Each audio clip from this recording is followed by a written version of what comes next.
Hi, and welcome to this week's Three Legs, Four Wheels F1 podcast. It's Paul here with Sean, Chris, and Lee. Remembered your name this week and not to burp. Yeah. I'm still checking after that other week's one. It's okay. I was just looking for a total shunt, and the one I need to apologise to the man that I said I was going to do your total shunt this week. I'm not. I'm going to do it next week because I've accidentally found a much better one. Okay, I apologies. don't know whether to be worried or anticipated. I'm concerned. Are we at up to this total point. shot already? Is it? That was a quick show. I thought we had some news. Right, Give it thanks to the 3 patrons. minutes. Yeah, thanks to the patrons. We'll be back next week. Wait, are we done? Is there any news in the off season? There might be a little bit of news today. Nothing ever happens apart from today. 11 minutes before we started recording the Patreon podcast. Yeah, this has got to be a new record. Red Bull have announced that Pierre Gasly is joining the team next year alongside Max Verstappen. So that means that Gasly, as the elder driver in Red Bull, will be a number 2 to Max Verstappen, who will be 20 years old. Who is 20 years old? Only just. Max is 20. I think he's 21 in October. I think his birthday is October off the And top for- of my so- head. Right. I thought it already had No. had his birthday in the last few months. Regardless, it still means the entire Red Bull lineup is younger than me, cumulatively. They have currently a combined age of 42, which is the answer to all of the world's... To all of Red Bull's Yeah. problems. the answer to all of Red Bull's problems, it must be. The ultimate question of life, the universe, and Red Bull. Yeah. What? It's the answer to all Red Bull's problems. What, does he come with a Mercedes engine as well? Does he? No. But yeah, it's that's been confirmed with the hashtag full gas. Because Gasly, you know. Yeah. So with it being Red Bull, it looks like they're going to try and keep him for a full season. Maybe. Because when they promote a junior driver... Yeah. So promoting a junior driver after one season, are we looking at Danny Kvyat Mark II or Sebastian Vettel Mark II? The whole situation feels very Kvyat-y, doesn't it? They've been forced into it. Yeah, really, their lead haven't they? drivers left when they didn't really expect them to. I wouldn't have thought. I'm pretty sure they thought Ricciardo was staying. Yes. Sorry, one of their lead drivers. I shouldn't say lead driver. Their second lead driver. Yeah, AB. I think talent-wise, I would put Gasly somewhere in between Vettel and Kvyat. I think he's better than Kvyat, or certainly from There's what a lot we've of seen so there's a far, lot of drivers in between Vettel and Kvyat. There wasn't it's a a lot it's a of drivers at spectrum. one point between Vettel and Kvyat. There wasn't even any space. No. More than on one occasion. Certainly in wasn't one a front turn. wing between them. No, absolutely not. I mean, one thing that is in Gasly's favour is by the time he joins the big boy team, he will have had a year on the Honda engine. I Yeah, imagine that was a big thing in his favour. Yeah, I would think so. And also, Red Bull couldn't really... I mean, they could have done, but sort of brought in somebody from outside. I did see today some rumours that Stoffel Van Dorn was maybe in the frame for the Red Bull seat, and I thought, that's not going to happen. No. But how much of a mockery would it have made of Red Bull and their own sort of interior thing to promote somebody from their junior team if they just got an outside driver into the big boy team? See, I don't think it makes a mockery of it if they were perfect, if they were honest. No, I mean their past decisions. Oh, It yeah. then makes their past decisions, like Danny Kvyat, for example, look like they didn't know what they were doing because they just got in, I don't know, Alonso. It's not going to be Alonso, we know that. Yeah. Here's a question, though. I might be wrong, but I think I remember when Kvyat was in Toro Rosso, I think I remember him having more standout performances in Toro Rosso than I think Gasly's had in Toro Rosso. That's a statement and not a question. In Well, no, so what you to answer it for me? Hang on. Discuss. Yeah. I looked up Kvyat's Toro Rosso record today. Oh, when this is writing what having a about- professional sports I know, journalist Well, on this the is when show I is was all writing about about. Jean-Eric Verne, and Verne's record against Kvyat, the season that they were teammates, Verne was much, much stronger. Yeah. Kvyat he had a few top tens here Which is and why there, I but never understood why they promoted Kvyat We've, ahead of Verne. we've said all along they promoted the wrong one. Yeah. Clearly, there was something else there. There was something else going on there. Russian money. Well, Russian money, and if I remember rightly, I quite like Jean-Eric Verne, but I think he might have been quite a difficult driver to manage at that time. He came across as being a little bit arrogant at times. We also didn't know what was going on with his hair game back then either. No, Is he going to lose it all, or is he going to sort of retain it and have Yeah. that distinguished gentleman look? He's pulled it back. He's the distinguished gentleman Yeah. now and a world champion. And a world champion. I think the thing with Verne was he may have been difficult at the time. And I thought that Kvyat was the easier to manage option, but it kind of backfired on him because Kvyat became incredibly difficult to manage. And I think the whole organisation were kicking themselves that they'd made a mistake, but they couldn't back down too soon, which is why it ended up taking three demotions before they got rid of him. Yeah. Yeah. Tell you what, though, Verstappen's going to have to sort his. I realise he's had lots of DNFs, that'd be mechanical as well. But he's going to have to sort this up and downy form he's got now. Because he's the point scorer. Yeah, if Gasly comes in and does well, Verstappen suddenly starts looking not as good. Yeah. Yeah, there's a consistency issue, I think, with Yeah. both the drivers who are going to be at Red Bull next year. We haven't seen that Gasly can consistently put in really good No. performances. There have been a few performances this year where you think, we've thought Hartley's a bit below par, but he's been right on it with Gasly. Yeah. You can't really be that inconsistent when you're driving for the big boy team, who at the moment are third best on the group. We don't know where they're going to be next year with that Honda power unit, but we'll find out. It'll be interesting to see how Verstappen handles maybe having a car which is not even best of the rest. Yeah. Yeah, I think he's gonna struggle with the power unit next year. That's not to say that the whole team won't struggle with the power unit. Yeah. But everyone in McLaren said that the Renault engine is a much different beast to the Honda, and Red Bull are going in the opposite direction, and it's just kind of worrying what they're going to be able to do with that engine in the car, which is why I think that's one of the main reasons behind bringing Gasly in. Yeah.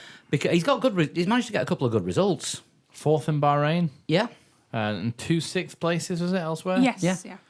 So he can make the engine perform. He's essentially doing what Carlos Sainz was doing at Toro Rosso, isn't he? Sainz was a standout driver after Verstappen went to the big boy team. Yeah. Yeah. And there's that number of really good performances put in. But ever since Sainz went to Renault, he's not been as spectacular with his performances. We thought, all right, okay, give him a few races at the end of last season. He's not done anything, wild and No. interesting in Renault this year. And if anything, Hulkenberg Hulkenberg's took care of him. Yeah, Hulkenberg took care of absolutely. him. The same thing could happen with Gasly going up to Red Bull. See, I don't think Could be closer to Kvyat than Vettel, I think. I think it's more of a Kvyat situation than it is a Vettel situation. But then, like when we first heard of the Honda tie-in with Toro Rosso, and then obviously the rumors started going around, because realistically, as soon as Toro Rosso took Honda engines, it was almost a foregone conclusion, wasn't it? That I think Red we all Bull knew was it was going to gonna be. have It was an audition for Yeah. Honda, really, Yeah. wasn't it? Well, I think they had to because Renault didn't want to supply them, Mercedes aren't going to supply them, Ferrari aren't going to supply them, so they had to, they had to have Honda engines. Yeah. We heard that as the minute that was announced, Danny Rick, and Verstappen were wanting to look at other options for drives. So obviously Verstappen can't because he's contracted up. Yeah. I wonder how that's going to affect him mentally because he signed his multi-year deal with Toro Rosso early last year, didn't he? I think it was it US weekend? Was it US I weekend? think it was. But it was before the Honda tie-in, wasn't Yeah. it, with Red Bull? And I can't help but feel if that was me, I don't believe he knew about That's the not Honda. what he signed up Yeah, the for. Honda Yeah. deal. Yeah. And if next year comes around and the Honda is a dog, which clearly Daniel Ricciardo thinks it's going to be, I wonder how that'll affect him mentally, especially if he's like got a fucking cast iron contract for say till like 2020, until new deals are done. Yeah, he's going to have 2 years where it's either stick it out in a car that's battling for 8th place on a good day with the wind in Yeah. the right direction, or just walk away from the whole thing. because there's no walk away from the whole sport because there's no Don't other forget, teams it can go to. Honda's development with Toro Rosso has been a lot more successful than it was with McLaren. So there's no reason to think it's that... been a lot more reliable. I wouldn't say they've been competitive. No, but the development's been more successful with Toro Rosso than it has with McLaren. So there's no reason to think that working with Toro Rosso on the level that they have been has benefited Honda to the point where they can supply Red Bull with a it could be a masterstroke at the end. I'm not writing it off. relatively competitive engine. I mean, It could be- don't forget that Honda have still got 9 races of development to go this season for a lot of what's going to be going into next year's engine. Yeah. Because don't tell me that the engine that's in the back of the Toro Rosso this year, it's not a prototype for what's going to be in the Red Bull next year because they're going to want to make it faster. Yeah. I don't think it's a prototype. I think it's maybe looking at the very Honda, very methodical way of working. That works. How can we make that better? That bit doesn't work. Let's change it. But I would still argue that certainly in Alonso's hands, McLaren at the second half, certainly the end of last year, were more competitive than Toro the Toro Rosso Rosso has been with the Honda. And we've seen this every single year with Honda, where they've started off bad, a bit blowy uppy, got steadily better through the year, and then it's been sort of a Honda go, right, cracked it. Next year's engine's fine, and the next year's engine's fine, and you. I'm just trying to make you laugh here. Yeah. And then they've redesigned a completely new engine, Yeah. and then started from scratch the year before. You take the first year of McLaren. But I don't think Honda hasn't blown up an awful lot this year. It's had a couple of but I would say probably the Renault and the Red Bull probably had as many, if not more. That's fine. I realise, but what I mean is, every year we've seen Honda get better and better and better, then go back, redesign the engine, come back to Formula One, and start at square one again. But I think the problem has been with the 3 years with McLaren. The engine's got better as the season's gone on. And then McLaren have come out with a completely new concept for the car, and Honda have had to redesign the engine to try and make it fit. But that's just Formula One, isn't it? But the McLaren design has been more radical than Honda were expecting, because don't forget... Well, they're fucked in the back of a Red Bull then. Not really, because I think there's a closer working relationship between... Adrian Newey, I will not sacrifice anything for the engine. This could be the problem. All right, I'll concede that point. This was the main problem with McLaren and Honda, though, wasn't it? They just didn't seem to talk to each other. Well, they did, but they never agreed on anything. Well, I don't know. I mean, so harking back to the Amazon series, Grand Prix Driver. Yes. They didn't talk to each other. They talked at each other. Well, no, let's not forget, it's dead easy to blame McLaren here. But McLaren were turning around to Honda and saying, you need to outsource to get more people in. And the reason Honda is still in the situation that they're in is because they didn't, and they wanted to do everything in-house, and it still hasn't worked. But again, I think it's not been as bad this year. No, it's not been as bad. It's an improvement. Definitely not. It's an improvement with Toro Rosso than it has been with McLaren. So if this development if Honda are now on a development curve that they're happy with, perhaps next season with Red Bull they can be like, right, this is the power unit we want to put in a car. See, there's been less retirements, but performance-wise, I think it's been the same. 4th and 2 6th places. Yeah. That's just for Pierre Gasly in the first half of the season. Yeah, Alonso's had similar results like that. In the second half of the season. Yeah. Well, we'll see if it gets any better. I mean, let's not forget that. Like I said before, we've still got 9 races to I'm see pretty where sure the development Honda have is. had fewer. Do you remember the graphic last year? Honda and lots of fires. How many Yes. times they've blown up, and you had Renault a few. Ferrari had like 1, and Mercedes didn't have any. Yes. I think. I can only remember Gasly in Australia having a ridiculous engine problem. I think Hartley had a Race-wise. blow up as well at one point. Possibly. He He's had definitely power has unit had failures. problems Yeah. but in an actual race situation. Right, let's just have a look at... Oh, you on it? I'm on it as well. We got some googling going on here. We have. Have you got F1 2017 up? I've got the 2017 figures up. Right, I'll get 18. So, looking at it, by Hungary... Well, here, let's go race for race with the team. Round 1. Hang on. Go right. Search Toro Rosso. We should have done this earlier if we'd known we were going to do it. Yeah, well, we didn't. We didn't know we'd be talking about this when we were starting to put the show together tonight. on the fly statisticians. This is what Sean was meant to be with us tonight, but unfortunately he's tied up with a few other commitments. But he'll be on again soon. Yeah. We were hoping to have a virtual stat man on the show. Yeah, which if he'd have been on the show, he'd have just been able to call these stats up like that. Yes. We have to use Google. Google probably was written by Sean Kelly, was it? Right, scroll. You got the 2018 season up. Yep. Keep going.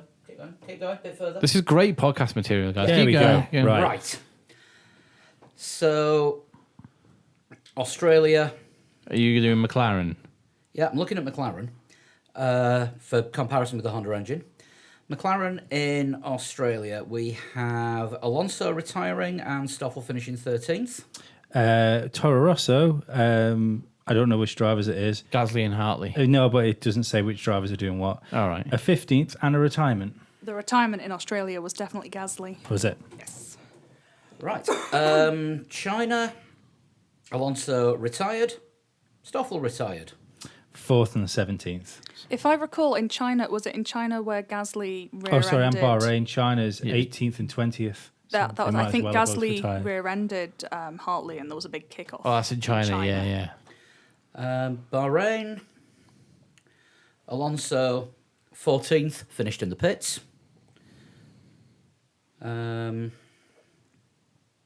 Stoffel, DNS. That was the 4th and a 17th.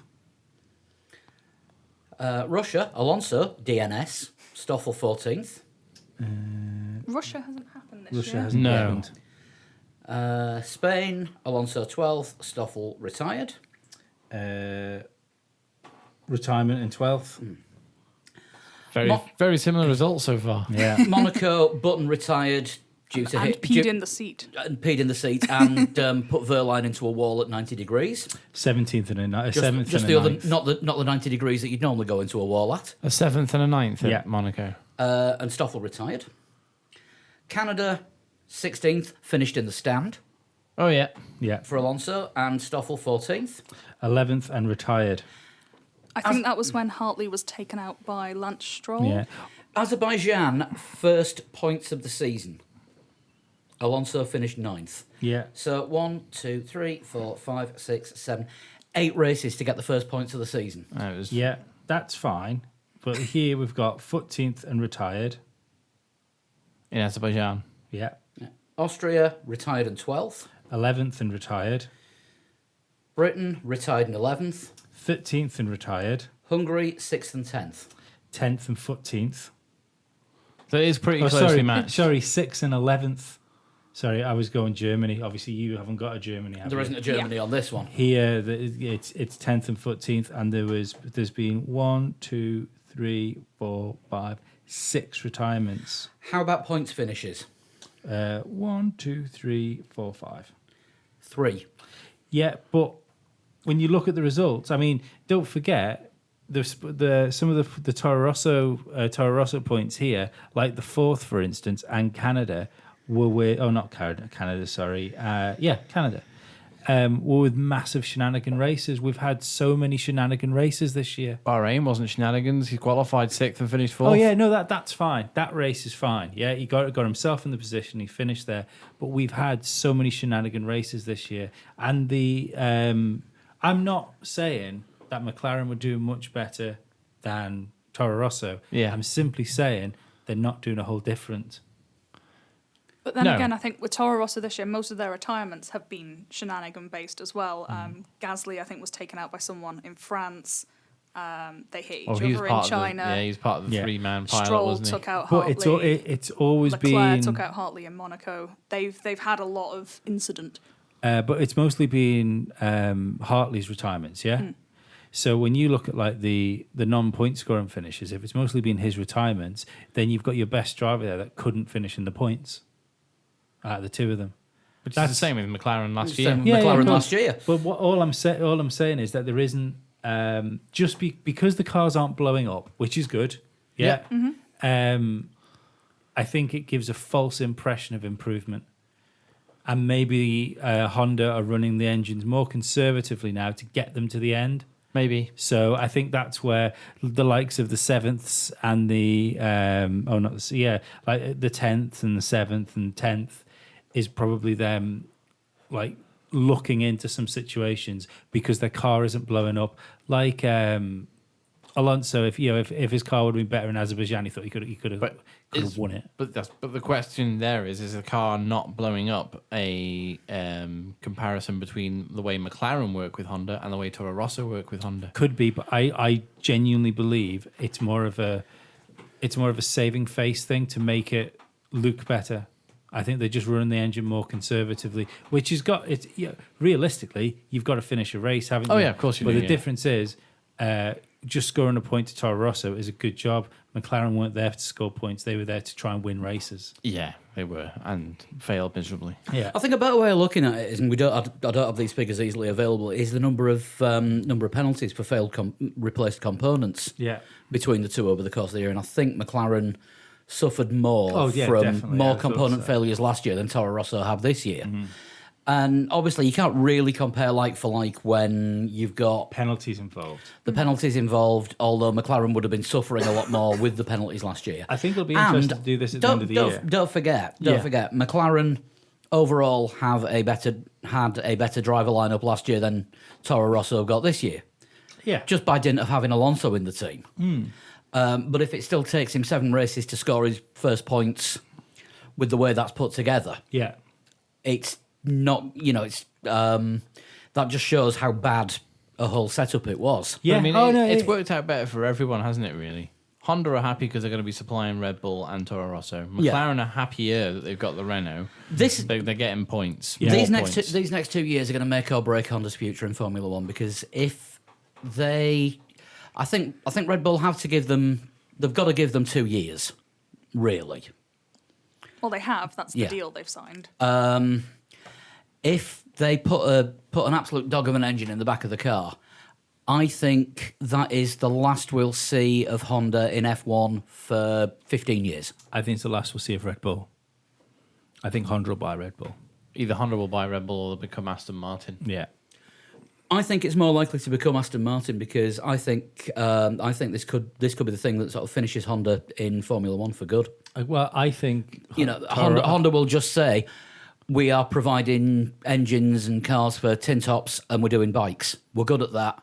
Forget open wheel. Yeah, could do. I mean, I don't think. Although saying that, there's the whole IndyCar program. I don't think they'll leave depending on the new engine regs, because that's they A can't, level playing field. Yeah, they can't get the hybrid right, and it's. I think they would throw the dice on putting a hybrid, on putting the new engine together and seeing where they land. That's the problem Honda's got, and which is the problem Honda's always had, is because of the engine regulations and the restrictions on it, is that they've got an uphill battle because they're constantly behind. Yeah. Yeah, Well, they came in constantly. a year late, didn't they? Yeah. But we've gone off on a bit of a massive. This was meant to tangent. be Gasly joins Red Bull, yes. And we've managed to shoehorn lots of McLaren in there. Which, well, McLaren have a new driver since last. Well, that's the thing, because when we were last sat in this room, Fernando Alonso, as far as we knew, was still going to be a Formula One driver in 2019 with McLaren. I was shocked. I'm shocked that he's leaving. I was not shocked. We're not. Nah. I I was surprised that his big announcement wasn't him going to IndyCar, but I think we're still expecting that to come. I at think some that's point. going to be drip fed out. Yes. I thought that'd been announced. No, Has that not been No, announced? no. Oh, right. There's been Just speculated. There's been various speculation about him having an IndyCar test very soon. There's still about 3 teams in the frame. It's meant to be the kind of the front runner is meant to be a collaboration between McLaren, someone else, and Harding Racing. There's also talk of Andretti. Andretti is the other one. Yes. Right. Andretti's been mentioned, and last night there was rumblings about Ed Carpenter Racing as well. Yes. Now Ed Carpenter is the last person Fernando Alonso followed on Twitter, so I think that might be where that's come from. But Ed Carpenter, of course, owns the team and drives one of the cars on ovals. Now that could be a problem, because presumably Alonso will want to do at least one oval. Ed Carpenter all this year has apparently been being very Alonso-esque about, maybe it's my last season behind the wheel, and just concentrating on being a team owner. But is that I see. I don't know enough about Indy. Is that car good enough to win Alonso races? It's won races. It's won races over the last few years. Right. Okay. I think, yeah, Ed Carpenter qualified quite well, I think, at Indy 500 this year. My voice is going, excuse me. You are excused. So McLaren have a new driver then in Carlos Sainz Yes. since then. Which was announced very quickly, and Sainz in his quotes was like, I'm so pleased I can finally announce this, which suggests it's not actually new. No, suggests it's been done for a It while. sounds like it, yes. And leaves question marks over everything. Look, it's worth pointing out that this Red Bull confirmation that we've had today means that Mercedes, Renault, and Red Bull are the Yes. only teams to have full lineups confirmed for next year. Wow. The only other confirmed drivers for 2019 is Carlos Sainz at McLaren, Vettel. Vettel at Ferrari, and that's it. Kimi signed a 2-year deal, didn't he? No. No, 1 year. Was it? Yeah. I thought it was 2. No, it was a 1 year deal last year. Oh, right. Not even with an option mentioned. But so that for next year, he's signed for next year. No, he's No. no, he's only signed up to the end of this season. Oh, right. This is why we've been talking about Charles Leclerc. Yeah, the only teams that are confirmed full driver lineup are Mercedes, Renault, and Red Bull today. That's it. Nobody else. Interestingly, Red Bull with Verstappen using the initials VER or the abbreviation VER. What happens if Toro Rosso rehires Jean-Eric Verne? I imagine, could Verstappen become VES? Was that what? That's what he That's was. what I he think that's was what first. he was, yeah. Yeah, but would Verne have to become VEG? Veg. Veg. VGN. VGN maybe? But yeah, Jean-Eric Verne claims that he's been Offered. Offered. And would consider Yes. a return to Formula One. Not that long after talking about how pleased he was not to have been in Formula One. And how he's been praising the Red Bull Junior Which program I'm for not allowing sure he it- has. I don't think that's how I read his previous quotes about it. No, hey no, ho. but in saying that he wouldn't be where he is today without the Red Bull Junior program. But yeah, previously he's been very scathing he's about the Red Bull Junior particularly program. about Brendan Hartley. I think he was not keen on that signing. So have Red Bull pulled another old driver out of the hat and brought back, or are looking to bring back Jean-Eric Verne into Toro Rosso? I mean, would a Formula E world champion who's fairly successful in LMP2 want to go, because he won Le Mans and Yes, then didn't. briefly for about a day, I think, before And then his it got car taken away from him. kicked out. Yes, not his fault. He didn't prep the car. No, so. absolutely. And then go into Toro Rosso, which is you're still playing second fiddle to Yeah, I mean, we to the don't. big boys, we and don't you might know. have a chance of the seat if Gasly's rubbish. We don't know might that have it's a Toro chance. Rosso that have Well, reached out to him.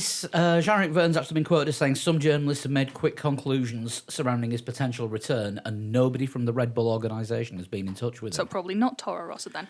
My Could it be money, Ferrari? my money, if it's not Toro Rosso, would actually be on Haas.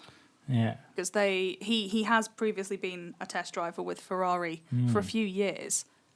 He joined them after he left Toro Rosso and only left last year, so he had sort of 2.5 years there. And obviously Haas used the Ferrari, and Grosjean's a bit shit. Actually, what he said was no conversations have taken place with Red Bull. No, he didn't say Red Bull organisation. What Yeah, about that means it. That means yeah. I don't think you'd be quick enough like on conversations with a can. your, yeah, You know what I mean? Like, I don't think you'd be quick enough on your feet to give trick answers out. But Well, I don't know. If Franz Toster spoke to him and Christian Horner hasn't, he can say, I've not spoken to Red Bull. He could have spoken to someone from Honda. maybe I'm not sure. I don't think that's a thing. But the Never believe anything in Formula One until it's been officially denied. but what, is he not? It's Techeetah, isn't it? He drives Yes. for. Will he not be contracted with Techeetah for next year? He might not, but he might have a get-out clause. He might have somewhere in his contract a If he thing gets saying, another if offer I for get Formula a One, Formula One yeah. offer, I can leave. I'd There's always something like I'd that. imagine that's in every single driver's I contract would that have isn't a thought so. Formula One driver. and also, if it is Toro Rosso or Red Bull, what's the buyout money for Techeetah? It's not going to be. It's not going to be huge, is it? I wouldn't have thought so. It's going to be like 50 pence in a Kit Kat. Red Bull are going to be like, yeah, deal. Lend tell us you one- what, or maybe tell you what, I'll lend- give you a lend us one pound of your and drivers. a peanut butter. And Yeah. to Cheetah, it's going to be a season's budget to them. Yeah, exactly. Yeah. Yeah, but yeah, they might want to borrow a driver from Red Bull. Here's a program. solar panel. Crack on. You borrow a driver from Red Bull, maybe Dan Ticktum to go and get his I his believe points. it's quite good points. I think it's 30 points for winning Formula E, That's which a would lot be of very points. good. I just, for your license. Yes. I mean, I know I've been pretty scathing about Formula E in the past, but I still can't see it's just growing and growing, that sport. I think with the new Gen 2 cars, I mean, he's already come out and said like people are really going to be surprised by the Gen 2. And he seems pretty excited about it all. Yeah, he's been building it up, hasn't Yeah, I can't see someone like that leaving Formula E, where he is one of the top line drivers in Formula E, to on a Finish very 12th. good day, almost not score a podium. Almost score a podium. Yeah. Almost not score a podium would be third. he? Yes. Yeah, with a close run fourth. Yeah. But but then again, money speaks as well, doesn't it? So I'm sure he'd be earning 3 or 4 times what he's earning in Formula E to do that as well. And you're a Formula One driver again. There's a lot more races. There's a French Grand Prix now as well that there Yeah. wasn't when he raced, which might be of interest to him. Yeah. He hasn't said he's definitely coming back. He said he would No, consider he said it. he'd consider it, yeah. Which obviously means he wants So that good to me offer. means we've been talking, and I'd consider it if your offer's good enough. Yeah. Yeah. So whoever it is, Sean's saying it could probably be Haas. Do you think? You would assume Haas are looking for someone that isn't Grosjean. I was thinking maybe Williams, but No, I can't. Whether I that's a don't good think- enough offer to leave Formula No. E. Williams want the money men, don't they? I don't think he He's- really comes with it. He's not got a great deal of sponsorship No. because of the time he spent on the Red Bull and Ferrari programs. When you're in those, you don't have the backing because the team own you. See, I think Haas is going to be the 4th best team next year. Sorry, 3rd best team. Yeah. Yeah. So if he's got the opportunity to go to Haas, I think he's. Do you think Haas are becoming Ferrari's number 2 in that when Ferrari can't score podiums, Haas are there to pick up the pieces? I think Haas, if they had, I mean, I know, what's his name? Charles Leclerc? No, Antonio Haas. Giovinazzi? Haas. Haas, Magnussen? Yes. I know Magnussen's doing a fine job this year, but I think you've still got to look at the job he's doing as still being a Magnussen job. So you've got to kind of think that car's probably got an extra half second in it somewhere. Possibly. So There's always a chance with Magnussen as well that he's just going to get bored and twat someone. yeah. Well, yeah, it's got a half second, and it's the half second between when Grosjean should hit the brakes and he does hit the brakes. But it's always the brake's fault. It's never Yeah. him. When it's not Ericsson. Yes. Because I think that car's closer to Red Bull than it appears to be, and it's definitely. We'll better find than out that. at the next couple of races. Belgium and Italy will, I don't think we will. I don't think we'll find out all season because I think it's a Williams situation. Remember where we kept turning around and saying how good's that Williams? No, I think Haas. I think if K-Mags are on it in Italy or in Belgium, that will shine through. That car definitely. will shine through. Yeah, but I still what I mean is I still don't believe whatever K-Mag does in it is the ultimate pace of that car. I think the ultimate pace of the car is what Grosjean does on it when Grosjean's on his day. Because or certainly what Grosjean can do, like when he has a particularly good qualifying, for instance. Yeah. If he can, because I think over one lap, if he can hook it all up and he's happy with the car, he probably is a quicker driver than Magnussen. It's just not happened often enough this season for him to keep his seat, in my opinion. Or in Formula One. I think his time in Formula One's done. I wonder if it could be some kind of swap deal between Haas and Techeetah. Oh, you reckon they would take Grosjean? They would take Grosjean. Interesting. Grosjean wants to be a world champion. It's not going to happen in Formula One. No, that's I think not a bad move for I him. think you've said it in the past, Lee. He'd be a fine Formula E driver. Yeah. And he'd have more time for his cooking because they don't race as often. Yeah. And probably cook something in the back of the car. Using solar Well, power. my Twitter silly season predictions had Grosjean going to the kitchen. But just moving back to Alonso, do we think we'll see him back in Formula One? Because the statement said, "I'm not racing in Formula One in 2019." Have you seen what he said since that statement was put out? Here's my new hat. Please buy it. No. The on-track action in Formula One is very poor. Not what I enter Formula One to race in. He likes a good whinge, though, He's doesn't fallen he? out of love with the sport. I don't think he'll be back. However, it would be great if he had a year Oh, or yeah, two no, away and no. then was just like, I'll come back for a couple of years. Yeah, no, he said, what was it? He said, what's happening now doesn't compare to what was happening in 2004, and Formula One's very predictable. Wasn't 2004 the year that Schumacher won 8 races out of the first 9? That would sound about right, yes.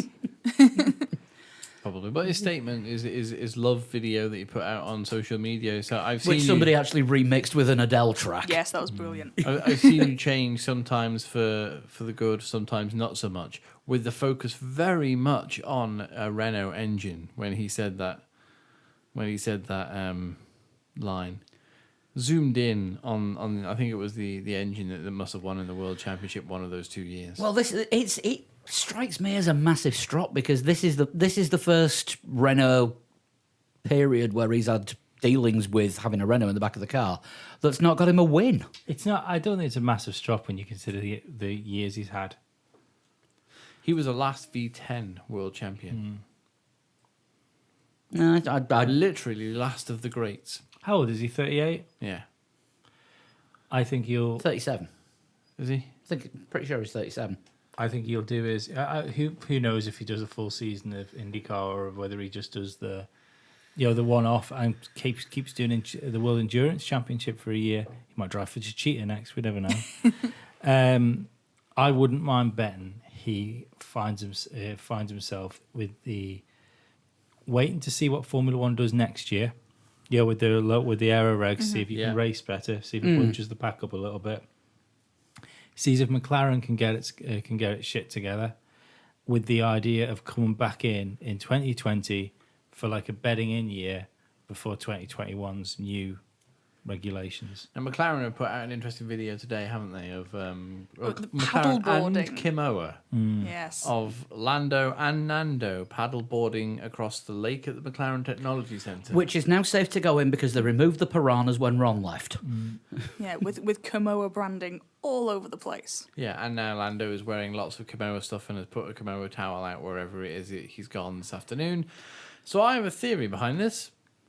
Has Fernando Alonso, or rather the Kimoa brand, signed up Lando Norris as their first Kimoa, inverted commas, athlete, so that there is Brand ambassador. a brand ambassador, so that there is still a Kimoa presence in Formula One next year, and he can still put Kimoa over whatever car Lando happens to be driving. Do you know what? I think we will find out round about 9-10 o'clock Friday morning. Yes, In because FP1. there will definitely be Kimoa branding. There'll be on the Kimoa car branding that on the car Norris because is there's already driving. Kimoa branding on the car.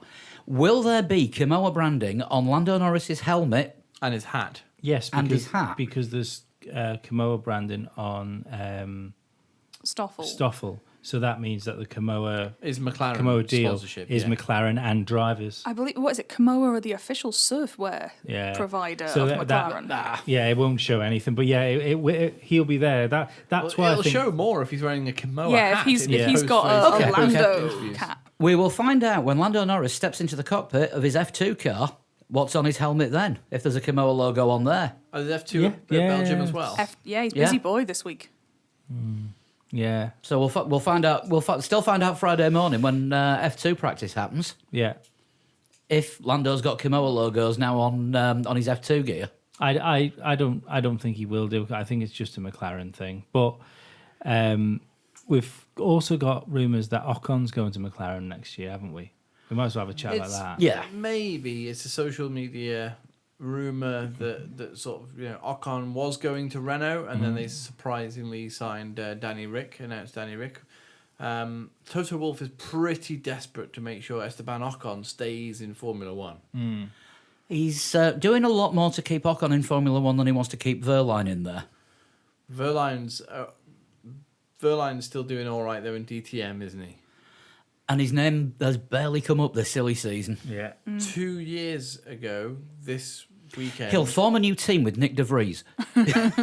Verline's a sports car driver now. He's not a Formula One driver. 2 years ago this weekend was Esteban Ocon's very first ever Formula One race. Yes. When the big joke was his name is Rio and he's watching from the stand. Yeah. Yeah. Yeah, I'm still proud of that with one. Rio Haryanto being kicked out. You know, at the time, can you We've remember? acquired new listeners since then. Yeah, They we may have, not have yeah. heard it. We didn't know whether or not kicking out Rio Haryanto for Esteban Ocon was going to be a good idea. Turned out it was. I seem to remember at the time we said something along the lines of, well, that'll bring the engine cost down for Manor. Yeah. Yeah. Shame it didn't work out. No, I mean, they could have been that Mercedes, junior program team, but they folded. So How long's the Renault deal? For McLaren? Multi-year. Is I it multi? think it's It's- to the end of the current regs, isn't 20 it? Yeah, Right, I think nothing can be signed for longer than the end of 2020. I was just wondering whether Ocon could come with an engine or not. Well, to be honest, this is Renault's only chance to get a French driver with one of their engines, isn't it? unless John Eric Verton is going to McLaren, he's not going to McLaren. But yeah, putting a French driver in a McLaren is Renault's only opportunity to get Yeah. a Frenchman with a Renault engine next year because there's only going to be 2 teams of Renault engines on the grid. I mean, they could give them discounted engines. I'm not sure McLaren will play ball with with that. I think McLaren are a bigger organisation where they just want. Oh, I don't think it'll be want for the the money, but I drivers. think putting Ocon in a McLaren alongside Sainz would not be a bad move. It's not a bad team, but if that came at the cost of losing Lando Norris, what would you do? Well, we're still not entirely sure if Lando Norris could be some kind of part of the whole James Key Toro Rosso deal. Yeah. Because that's still not been finished. They're still trying Yeah, to figure And out by the what time they're they doing figure with that out, his garden leave's going to be up. Yeah, maybe they're hanging on till like the 12th hour. My garden looks really good. Can I go back to work now? My God, of course, my garden looks good. Adrian Newey designed my ride-on lawnmower. Like he has a ride-on lawnmower. He's got one of them USB things that charges itself and goes out and cuts the grass all by. Talking of which, did you know that back in the days when Williams had the BMW engine, you could buy BMW ride-on lawnmowers done out as a Williams? Yeah. I was mate of mine is full-time professional gardener, and I was trying to convince him to get one. Miserable git wouldn't. Damn it. But yeah, which would you go for? Well, it depends, doesn't it? 'Cause, I mean, Lando's actually said that he would be happy to take a year away from another team If in he another meant he had a team confirmed seat for the following if he could year. get a seat for 2020. Yeah, but if what we think's right and his contract's up with McLaren in October, he can go to a different team if he's not guaranteed a McLaren drive, then that's not going to happen. All that is lip service to McLaren. That's a way of saying I will drive for another Formula One team, but I still love McLaren. No, but he's one of the young drivers who's not bothered about what McLaren seem to think of. What his team appear to think of him. Yeah. And his options. Was it last year he said it really depends on what Fernando does next year as to whether I go in Formula Yeah. One, and not necessarily with McLaren. We were in the room when he said it. Is that Yeah. But if you're McLaren and you have, because that's the question here, if you're McLaren, you have the option on Lando Norris, or you can have Esteban Ocon. Who do you pick? I think a lot of this could depend on this weekend and how he does. Yeah. I in do. FP1. I think that's why he's been given an FP1. Yeah, I don't think it's a trial. I don't think it'll just be this weekend either. I think you'll find him getting a couple of the FP1s before I think so. 'Cause, I October. mean, normally with third drivers getting the Friday morning run, it's usually announced quite a long way in advance. This has just been a week, well, less. Lando may have known about it for some time though. Yeah. But Robert Kubica knew which 3 FP1 sessions he'd be in for Williams at the start of the season, Yeah. and I think other teams have made similar statements before. It's usually about a month before they say that such and such will drive the car on the Friday morning in this race. Yeah. In a few weeks' time.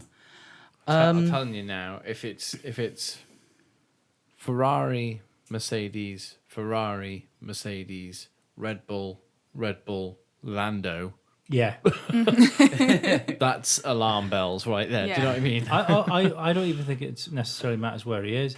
If he puts a time in the same or better than Stoffel, I think Stoffel's fucked.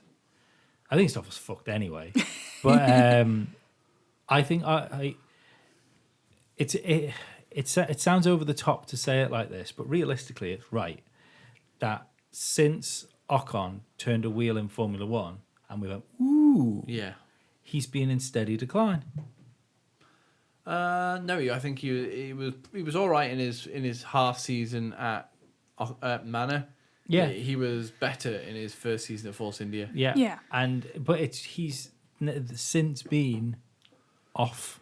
Yeah, same with Perez. I mean, Force India's not been so good this Yeah, year. they've not had Difficult enough money. second album syndrome. Yeah, but Yeah. I agree with what I think where Lee's going with this is that Ocon, and I think we said it before on the pod, should be able to shut Perez away if Yeah. he's as good as we thought he might be. Let's face it, right? And he hasn't. See if people would have, if we'd have known exactly what was going on up to this year, and Ocon would have carried on the form he had from last year into this year. Even if I know the car's not been as competitive as it was last year, but let's just say he was handling Perez like we thought he was going to this year. Yeah. He'd be in a Mercedes. I think that Mercedes would have took Ocon over for Bottas. Now, I think drivers never seem to totally recover from being the darling of the team that they're supposed to go to, and then the team not taking them. You know, they're always looked at a bit of, well, he's obviously not as good as Bottas because otherwise they'd have took him instead of Bottas. Yeah. So I just don't see McLaren's. McLaren?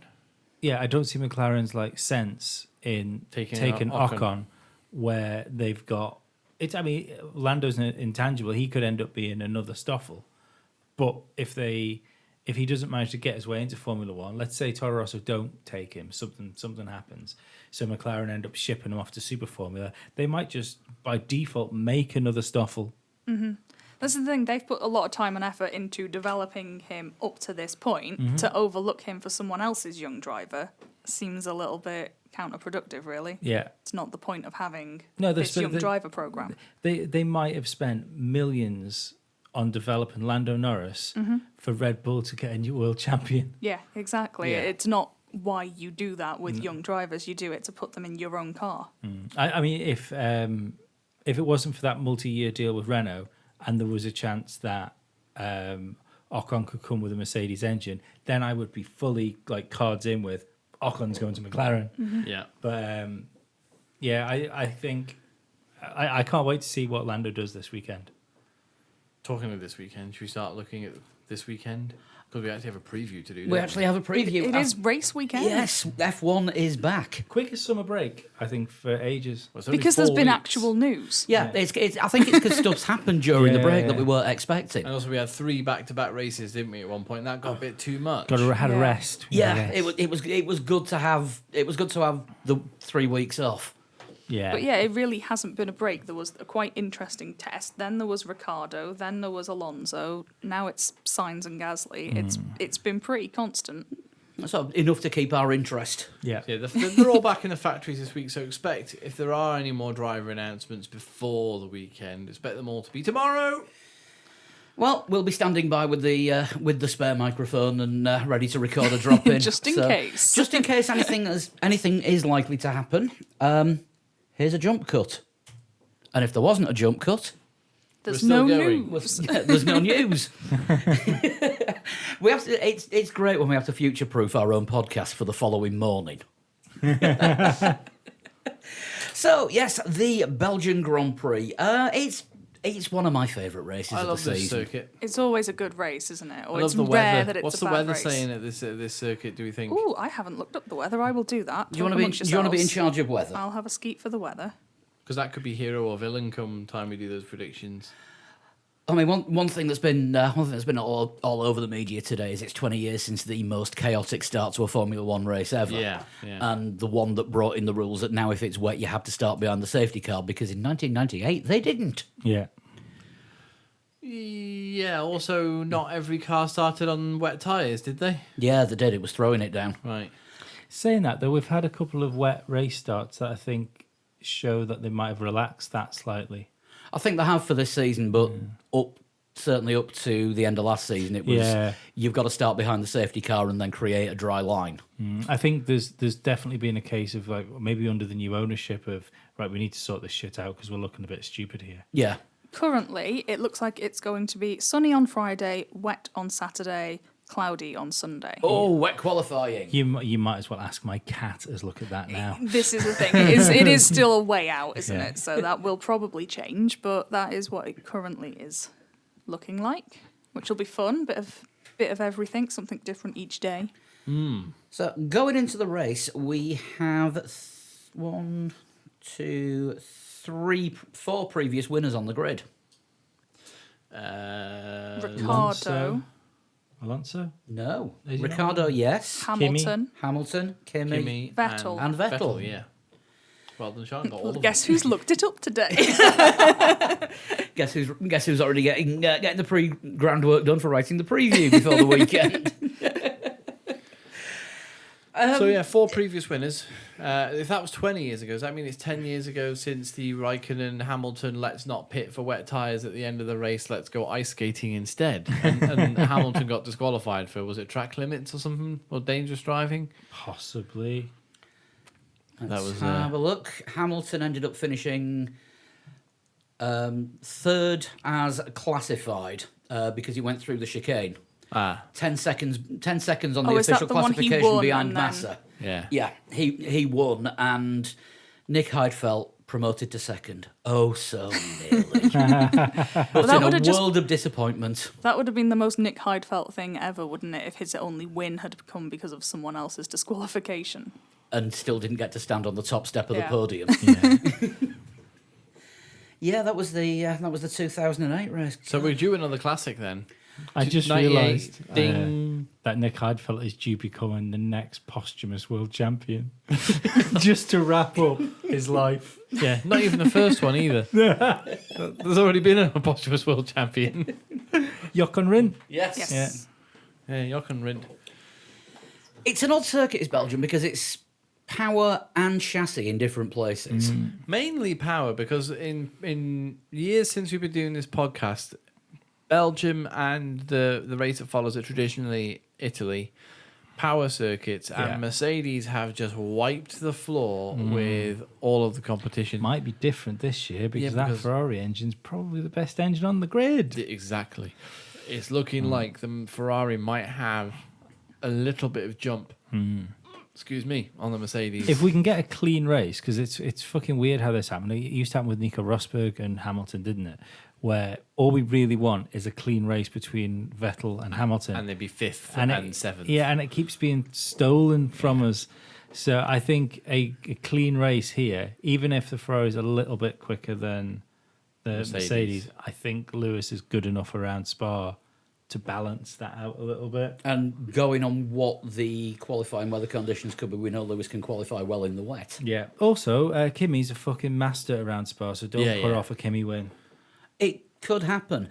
Tyres for this weekend, because the circuit is notoriously hard on tyres, because remember Vettel's Are we blowout seeing the from a couple hard of years tyres ago. for the first We're time? still not seeing the hard tyres, but we've got 3 consecutive compounds. We have already seen the hard tyres though at Silverstone. It's the ultra hards we, did, haven't yeah. seen. Yeah, yeah. Which- Super hard, isn't it? Super, called? is it Super super hard. hard? Super hard. Which just sounds wrong. Sounds a bit like you swallowed too many blue pills. Well, like my vitamins that I'm Yeah. taking. All right, okay. Yeah, we've got medium soft and super soft. So Pirelli have actually gone for consecutive compounds for a change. I think we'll see the mediums during the race, if I'm honest. You try and one-stop it and go as long as you possibly can. Depends on what the... you know, It's if, usually a two-stopper, isn't it? I think it varies. I think it's one of those that can because weather. Yeah. Happens. Ricardo one-stopped, didn't he, when he won the race in 2014? I think Yes. he did. Yeah.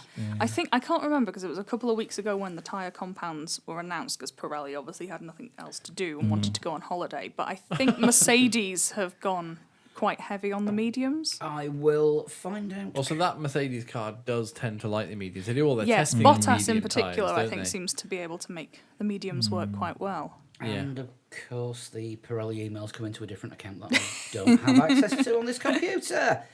Yay, preparation. Woo! This is good. Give But me a P. Give me an app.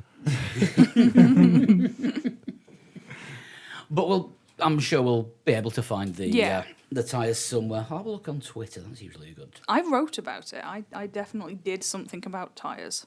It's on our website somewhere. It's on there. Anyway, Go look for it if you like um, tyres. What do we think's going to happen then? What do we think? I already said I think Haas are going to be hassling. I think Haas could be third best team at Spa if Possibly. There are a few drivers that are getting very close to grid penalties, and I think Grosjean is one of them. Hulkenberg, I think, is another. is that for parts or For engine Yeah. parts, yes. Grosjean is also close to getting grid penalties for crashiness. He's probably close to getting a race ban for crashing, so I would imagine. Wouldn't be the first time. It would not. Wouldn't be the At first time he got it from Belgium. this is why Alonso's leaving. He's still traumatized by Belgium He's not- 2012. He's not had the best of luck at Belgium, actually, has he? He fucked his first Formula One career into the back of Jenson Button in 2009. Then he tried to kill Fernando Alonso when he came back with Lotus. So it's not the best of circuits for him. No, it's not. Also, I believe he may have taken Lewis Hamilton. 'Cause in 2009, didn't Hamilton and Button fall foul of Grosjean's late braking at the end of the straight? Both Hamilton and Button, That does I think, ring went a vague bell. Yeah, went out at the went out on lap 1, and Hamilton also fell foul in 2012 of the Grosjean "Let's kill Alonso" momentum. Yeah. Yes, he was kind Thing. of picked up by it, wasn't he? Yeah, Grosjean is on the limit for everything. There's a few drivers that are very, very close on everything.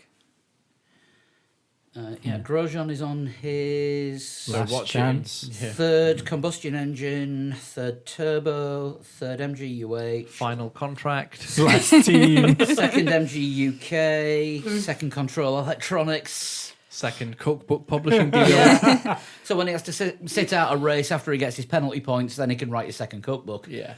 So yeah, Grosjean is very much on the limit.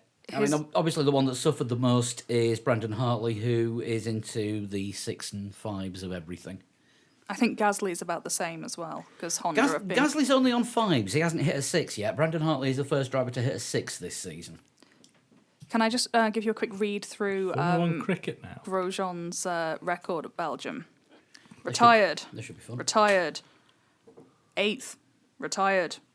A third. I was going to say he got a podium at one point. Was that 2013? That was 2015. 2015, 2015 wow, with okay. Lotus. Where are we? 13th and a 7th. So it's Not- not really his track.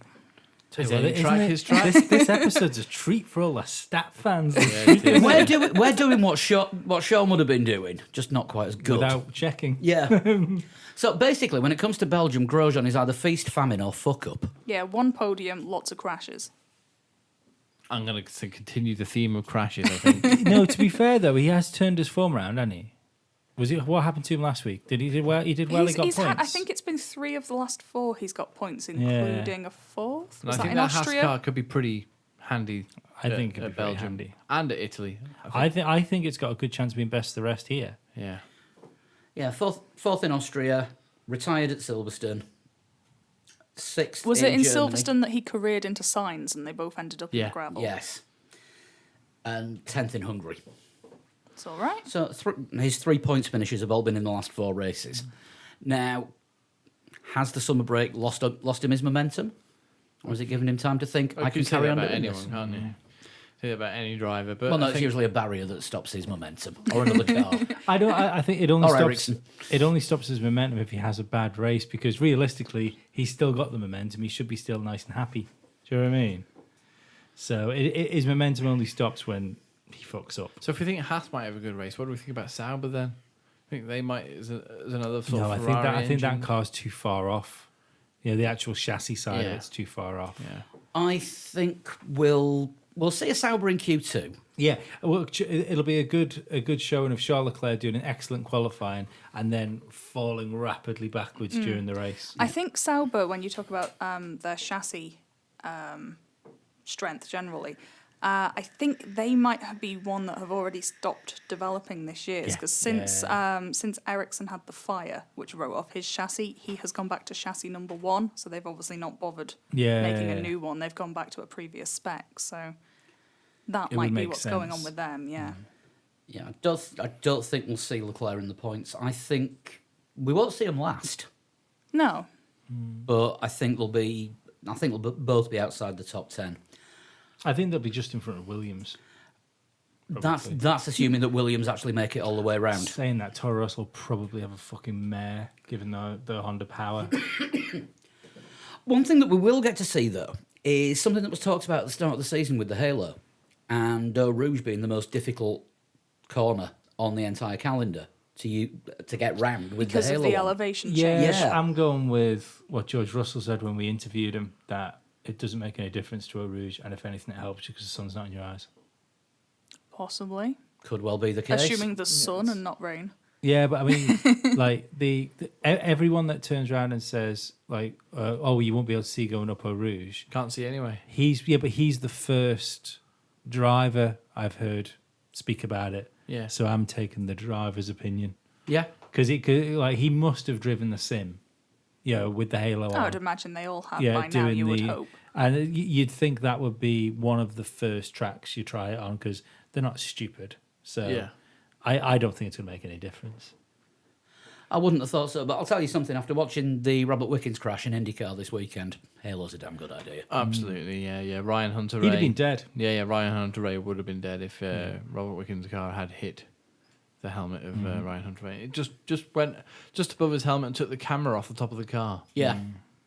People may dislike the Halo, but by God, it's got a use. Yeah. And if that's the safest option at the moment to stop somebody getting a car or a wheel in there. Oh no, but I mean anybody who disagreed with the Halo, they're not listening to this, are they? Because they promised they would not be involved in Ever Formula again. One ever again. If I see that stupid Halo thing on Formula One, I'm never watching it again. You mean that point where all these people said they were never having anything to do with Formula One? There's a load of Formula One podcasts whose listening numbers all went up. Yeah. It's weird, that. Odd, isn't it? Yeah. It's mad what happens when you get rid of the bell ends, isn't it? That's why there's another Manx Music venue closing there. Williams, I think, are gonna struggle generally. Yeah. This 2, weekend. 3 laps down. Easy. If assuming that Assuming, they don't assuming have that assuming they someone. actually make it to the end. There are Force India would be an interesting one to go with as well because, what guys are they turning up in? Are they gonna announce on Friday they are BWT Force India? Are they gonna? Hilfiger Force India. Yeah, I mean, are they gonna for the rest of the season? What's their? Are they just gonna stick with Force India and decide what they're gonna do with the team? They at the have end to of be. the They year? have to be Force India. It's sponsors. Oh, it's how now. they look and what sponsors are on their I think clothes. there'll be BWT because that sponsorship's obviously been put in place, hasn't it? Yeah. So I think they'll just carry on with the same name. What I'm more interested in But, is who will be in will the they other car. will they have taken Sahara off the car? Yeah, they That would is the have done. question. You would I think assume so, Sahara will wouldn't be you? off the car. And will Lance Stroll be in the seat? And if so, whose seat? It's getting very, can't. very close. I think we'd have heard by now if they were making a driver change. It's getting very, very close to the point where they're going to have to say who's in the team if they're making any changes, because this is Monday night, and it's Yeah, but if everyone's only come back into work today and they sat down and gone Tuesday, on the news, phone. Newsday. I we'll can't- get the microphone and the spare podcasting kit on standby in the can't see- morning. No, I can't see Lance Stroll not being in one of those seats if it's possible.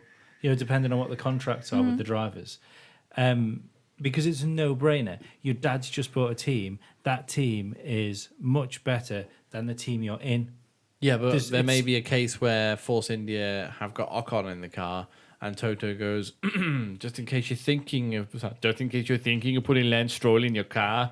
If you look at your contract, it says you have to pay for all of your engines if our driver does not do one session. Yeah, there'll be a It might price, be something like that. whatever it is to get and someone what'll out of a happen is contract. Lawrence Stroll will open his change jar in his Bentley and pay it with the change he's got. Yeah, but that's what I mean. Like if it's like one session or a race or something, that's completely fruitless. It would have to be for the rest of the season. Yeah, what was it? Was it?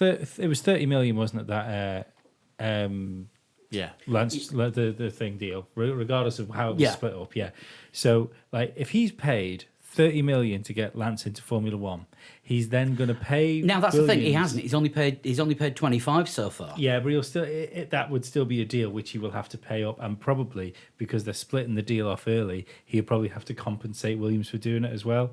So let's just say that 30 million turns into 40 million. If you're willing to pay 40 million to get your son into Formula One, I don't think he fucking cares what Total Wolf's going to say to him. It'll Possibly. be more than that as well because he's had to pay for an entire team. He's bought a team, yeah. So yeah, it's this is the, With the some friends. yeah. You know, It's just this like, is are we going to play golf today, gentlemen? No, let's go buy a Formula One team. tally-ho. Did I say tally ho in Canada? Yep. Yeah, but it sounds like they're swearing. Telly boot. So, Tell A ho. yes, Josh, I know the kettle's on. Thank you. Where were we going to go next? We've done Haas, we've done Sharp Force end. India. Let's go to the sharp end. Mercedes, Ferrari, Red Bull, etc. I'm with Lee. I want to see a battle between Hamilton and Vettel. I do an on-track battle. That'd be brilliant. I think. And to be honest, I want to see a pair of Finns joining in that battle as well. I would like to see 4 cars fighting for it. Well, like Vettel and Hamilton covering each other off strategy-wise, and sort of Bottas and Raikkonen having their own little race, just so happens to look into the fact that all 4 cars will find themselves in the same spot of track, with the 2 Finns being a little bit faster than the German and the Brit up front. That would be the perfect race, wouldn't it? Really, for what we're looking at this season. Would at the be, moment. but how have Kimi and Bottas won't be, The Finns will be told to keep their battle separate, won't they? or at least be in the window where they can start fucking around with the strategies ahead of them. Mm-hmm. So they're now a tool in the arsenal. I think Bottas is. I think still they are got- now. We now officially can call them the sacrificial reindeer. Oh, yeah, I think Bottas is a bigger tool than Kimi. Do you imagine telling Kimmy to his face, "Oh, you're a tool"? That would go down well. Yeah, I think that Bottas is.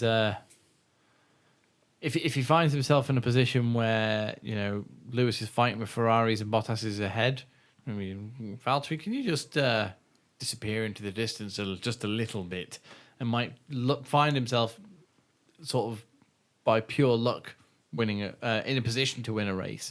But if he's at any point behind Lewis Hamilton, I don't think he will be allowed. excuse me, to pass Lewis Hamilton. I think he'd be told. I think he'd be mastered now. I think Yeah. we've passed that point in the season. I think he would be. He would be told to slow down, and let Lewis past. Yeah, but I mean, unless it was a threat from Ferraris, is what I mean. Yeah, but even so, I think obviously if there's a couple of Ferraris. If it's Bottas, Vettel, Yeah. Raikkonen, Hamilton, then Bottas will be told, "Can you just pick up the pace and just build a gap? Yeah. Just sort of see where this race goes." He might find himself winning a race. I mean, I'm not saying it wouldn't be on talent Well, because in the last race, didn't he back the Ferraris towards Hamilton? He was told not to attack Hamilton, wasn't he? Yeah. Because they And were then on ended up- different strategies. And then ended up having a debacle with Ricardo. Yeah. Yeah. Oh, that was it. running out of tyres. Yes. What was I going to say? That because if you want to back up Hamilton, was it Belgium where somebody was in front of Hamilton? They were going too slow to be overtaken. going too slow to That, be that overtaken. doesn't sound correct. Don't you remember Lewis complained at one race about couldn't get past someone because they were going too slow for me to overtake them. Yeah, I think that was tyres when I was getting fucking tyres. Oh, so his tyres were But- going Yeah. cold. You know because of We've the got pace, extra okay. DRS zones in Formula One this year. Where are they going Yeah. to put it in Belgium? Interesting. They don't have to have one though, No. do they? No. They might do. Oh, Rouge. Oh, Rouge, DRS wide open. That K-Mag would is be- not going to enjoy that. That No. would be like a Ricardo move only, I think. Yeah. Oh, sorry, it was Rosberg that said Hamilton was going too slow to overtake him. Yeah. There's an interesting article on Autosport I need to read actually for anyone that's interested in it. I'm sure it's Autosport, which was talking about the aero regs changing in F2 Yeah.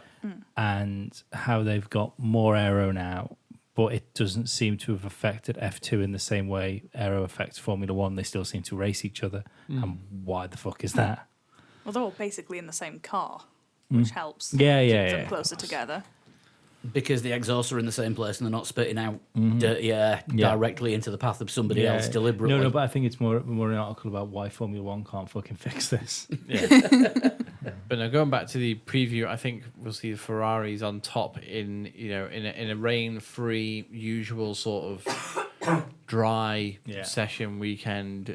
Ferraris are looking pretty handy at the power circuits at the moment, or where you can put the power down. Silverstone with Vettel's race pace was strong. I expect something similar again in Belgium. It'd be very telling for the rest of the season as to how quickly Vettel can close that gap, and if he can close the gap. What upgrades are the top teams going to be bringing to Belgium? They always bring something to Belgium. It's not usually a massive upgrade at Belgium, but it's usually something. Yeah. A new end plate or something for a front wing, which can just weirdly somehow make a driver feel more confident and go like 0.8 quicker per lap. Mercedes have got their work cut out if they're to retain the advantage that they've had the last few years in Belgium, Italy, and a few more of the power circuits we've got left in the second half of the season. If they're going to retain that advantage, they need to. They've really got their work cut out. I don't think they've got the advantage that they had this year, have they? No, I'm talking about in previous years. Yeah, the engine advantage isn't there for them. So I think the best Mercedes can hope for is to turn up and not be the second best team.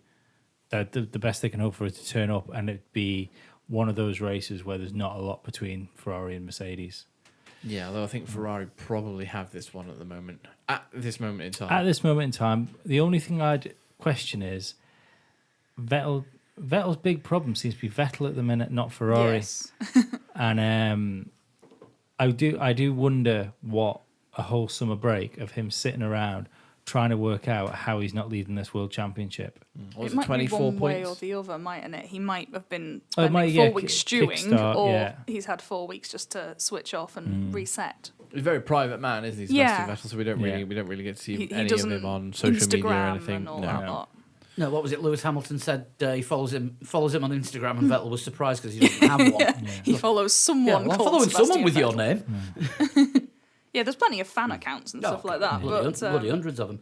I noticed how we're talking about the sharp end and we're not even including Red Bull in this because I'm totally of the opinion that they are going to be in a race on their own. No, if it's Behind the top 4 cars. No. Could go either And way ahead of for Haas. me.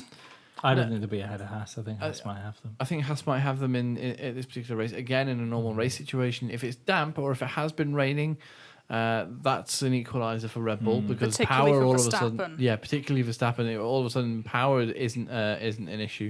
But don't forget they've come out and said that their car doesn't work well in the rain. Yeah, but It it's didn't almost in like a home qualifying. Grand Prix for. Yeah, but every other year they've had a car which has been excellent in the wet, Mm-hmm. and it's not this year. Yeah, well, it wasn't in Germany, was it? in the Yeah, qualifying? Ricardo with the qualifying, assuming that Hungary was it? the Sorry. weather forecast is Hungary. right again this time and it's going to be a wet qualifying, that could be a bother. Will Ricardo be looking at penalties? Could again? could Yeah. be. He's maxed out on everything, so if he needs something new. So, and also it's almost like a home Grand Prix for Max. So I think Yes. Every race in Europe is now a home Grand Prix Yeah. for Max. Verstappen actually put a video on, I think it was on Twitter He this was born in afternoon, of him Belgium. just like robotically signing orange cap after orange cap in preparation for Well, the weekend. he's got orange caps. He's Mm-hmm. he's done a Fernando. He's released bright orange caps for this weekend. Yes, and he has signed them all. Yeah. He will have a hand problem, I'm sure. He's also definitely now the de facto number one driver in Red Bull. We Yeah. shouldn't forget that. Yeah, they're Yeah. probably gonna Well, favour him more than. why Danny bother now. concentrating on Ricardo when Ricardo's off? There's only 7 points? 13 points between them. Yeah. All right, it's in Ricardo's advantage at the moment, but I'll tell you what, I'd like to have been a fly on the wall in the Red Bull factory this morning when they all came back in. Yeah, morning, Danny. Git. Yeah, I mean, I think I would think most people would understand what he's doing if what he's doing is why we think he's doing it, Joe, because of Honda coming in next year. That means that they must already be sort of semi-worried of what's coming their way. But is it that, or is it? I definitely don't want to be number 2'd. But he reportedly But- was offered the same money and guaranteed parity with Max Verstappen. But clearly thinks he's better than Max Verstappen. Yeah. So wants more money and to be number one. Well, no, I think More money and more parity. no, but I think the money that Red Bull offered him was more than Renault. But he Possibly. said at the start of the year this contract was all about being in the car that yeah. can help him win a title. So he obviously doesn't think that's the Red Bull. Yeah. And I think he's probably right. I think he's right. This is the thing where we're looking at Renault being a mid-grid team at the minute. It's a factory team. Yeah, but You know, still building up from their return to Formula One. First year wasn't a Renault. Second year, bit more Renault, scoring points a bit more successfully. Haven't made great leaps forward. I was expecting them to, but they Cyril What a name to Abiteboul said Cyril Abiteboul said that that's probably it now for Renault for development for the rest of this year. yeah, I Yeah, they're think plunging everything into next year's car. Yeah, which they want to win races with, which is brave. ambitious. That's ambitious and brave. Bloody is. I think they can probably build a car to win races. It's the engine they need to sort out. Well, that engine's won races this year. It's putting the two together. yeah, that's true. But I mean, if you're going to consistently win races, so I mean, no one seems consistently won races this year, but the Renault engine has won 3. I mean, it might be different as well next year with Ricciardo in the car, because let's face it, fucking Hulkenberg couldn't find his way to the podium with a map. Except the Le Mans Yes, podium. is the word you're looking for. No, I think Hulkenberg in a car capable of podiums is basically Like a Porsche LMP1. yeah. Yeah, Like, but he's had Kimi cars Räikkönen capable. He's had the first injury he was in was capable Yeah, of a Perez podium. managed it, didn't of an he? occasional podium. The with Salisbury was in was capable of podiums. The year before it was. Perez. The year before. Perez seems to be the problem for Hulkenberg. Yeah. I think if that Renault is capable of podiums next year, or if he was in a car that was capable of Oh, sorry, I'm not consistent saying he's not podiums- capable. I'm saying he's very unlucky, by the way. Yeah, yeah. But he said he couldn't find them with a map. Yeah, you can't read maps. Give him a GPS. Sorted. But I think Unfortunately, there isn't room to put a GPS screen on the steering wheel. This but is I what think happens when you Hulkenberg trust is Apple Maps. Hulkenberg's the next for me, the next Kimi Räikkönen in terms of consistent podiums in a car that would be, he's just got to be in that car that I think it could be the next Jensen Button. I think it might be a German Button. Yeah, but I think there might be a world championship in him if he was to find himself in a brawn. I've always situation. said with Hulkenberg, and I think I even said this last week, it's the Hakkinen syndrome. Yeah. First win, unstoppable. Off he goes. It's just getting to that first win. yeah. Unfortunately, as well, he's starting to get on too, isn't he?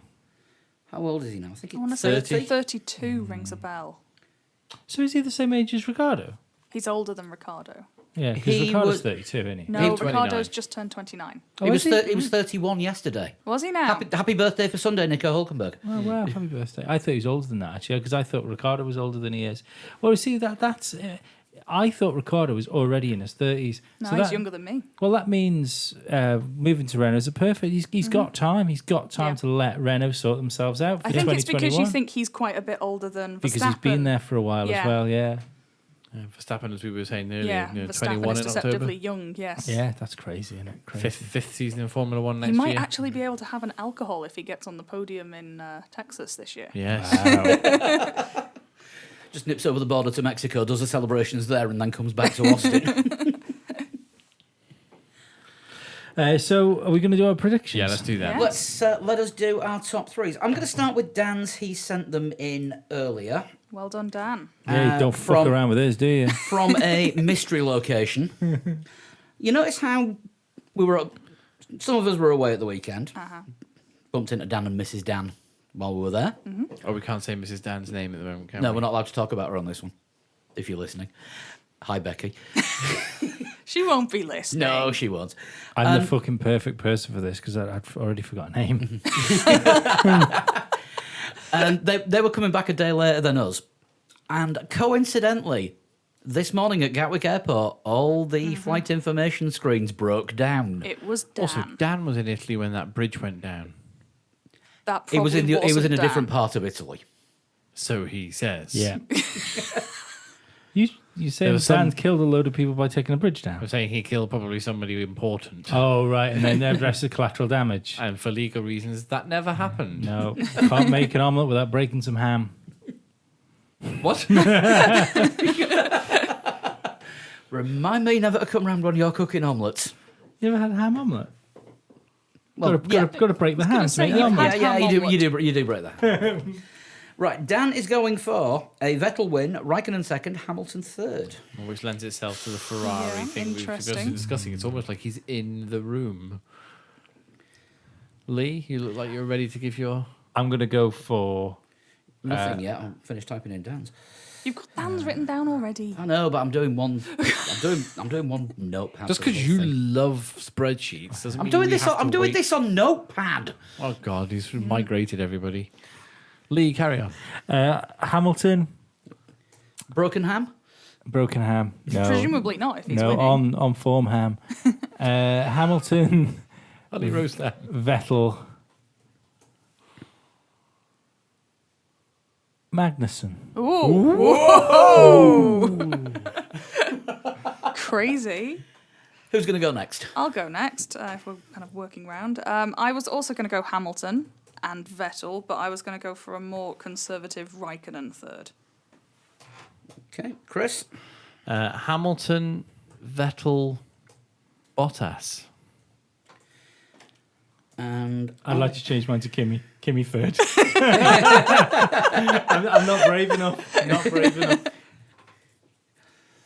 It's what's got to happen for Magnussen to be third. So are you working on the basis the Finns take each Take other each out? other out. 1998 all over again.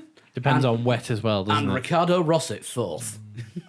But no, but I'm backing out of it because I don't think he's good enough. I think he might have the car to do it, but I don't think he's a good enough Yeah, I driver think to he do it. personally has. I think Alonso will be fourth.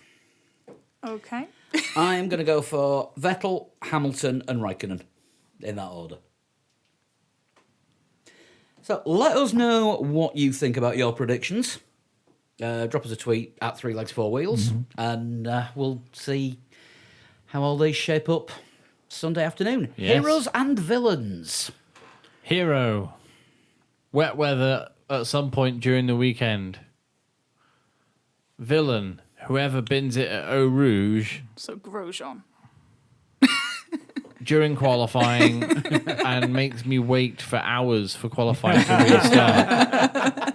Yeah, as they fix the stratosphere. You know that glitch in the game? Yeah. Where if you go over the barrier, you just spin into infinity and all you see is a car just constantly spinning into Yeah. pixels. That, but in real life. Yeah, and even then, the Haas team will turn around and say, "We've had worse races." Talking Yeah, of the this is game. still better than Brazil when Grosjean didn't start the race. Yeah, talking of the game, Bradley Chambers sent a time in this week, and he said ignore the first one because the game glitched and it gave me a 23-second lap. Wow. Apparently, that's there's impressive. a glitch in that game as well. I didn't bother looking at it, which makes your car go 400 miles an hour. That might be That might be how Maybe you get your that. 23-second lap. Villain, I'm going to be predictable. I'm going to say Pirelli again. Interesting. It's what, too conservative? I think, yeah. I reckon they should have gone one softer on the tyre compounds. I think mediums is about right. Or maybe a gap then. Yeah, Have possible. mediums and ultras. Yeah, That's a long lap though. It's only the race itself's only about 40, Don't forget what 43, happened to 44 Vettel. laps. Yeah, when it's tyre fucking. yeah, but that's because Ferrari said we can keep you out on those, and they couldn't. Yeah, but there was no degradation, was there? There was the. It was that very sudden. That Yeah. was the season that the tyres were falling off the cliff. Yeah. Well, no, they didn't fall off the cliff. That was the problem. Is lap times were okay. It just stopped. But yeah, I remember there being quite the hoo ha. What was it? 44 laps. Which is 44, is it? So Lewis's magic number, that, isn't it? Oh, it is. It's the magic number. Yeah, only two people I know of that think 44 is the magic number, and the other one is Raz. Oh. Why does he think 44 is a magic number? I haven't Because got he's a a clue. rubbish Freemason. I once asked him, and I didn't understand the answer. That's Is not, it how many beers he'd had before deciding that it was the magic number? Possibly, no, knowing him. Guys, we're Back doing in the room. podcast. Back in the room. that probably covers the preview. Yeah, Excellent. Shall we total shunt it? let's do it. Got something in the mailbag that we've had a request to read out and help for information while you're looking for that. So I will just do that quickly now while you're finding the right one. So is I'm this, done. is this a shout out for listeners? No, this is a shout out for help because Nick Johnston, who is a jammy sod Glasses on. and has won 4 Paddock Club passes to the US Grand Prix in Austin. Thank you very Wow. much. We will graciously That's take wonderful. one. Yeah. Thank you. What Nick. a That's guy. what a wonderful gesture. Yeah. Unfortunately, he's going to use them for himself. Yeah, that he was. Is he 4 people? Yeah. No, but I think him and 3 of his mates are that won it through. 3 of his probably best mates ever at Yeah. the moment. Yeah, who That was before that awful incident where, I'm not saying it's going to happen, but I am pointing out that we've got 2 IT experts that are on the team, and he ended up with all that really iffy stuff found on his computer. Also, we What might you just, mean, Mac OS? we might just send Dan round. No, what, You won't even see him. No, what's going to be on his computer? We'll let the other inmates do that. But what Nick would like to know, if he survives the next few weeks, is what to expect with Paddock Club. So if anyone's ever been in the Paddock Club at a race before, let us know and we'll pass it on to Nick. From And the, TV as we're doing this, if we don't get an absolute shed load of photos from him over the course of the weekend, Given my previous joke, I really hope we don't get a shed load of photos. It could be what you call a minor offence. so send them to Lee at... Looking at the TV coverage that you get, during wet races, when safety car periods or whatever, or there's been a long red flag period, the Paddock Club is mainly for eating small course meals and not actually watching the It race. seems so, yeah. To be perfectly honest, like lots of but giving Formula One back to the fans appears just giving better hospitality to the people that don't want to go to races. Yeah, just go there for a Yeah. jolly and not to actually stand out in the rain and watch whatever's going on. You mean the kind of spectators that Bernie Eccleston wanted to attract? Yes. Yeah, it's no.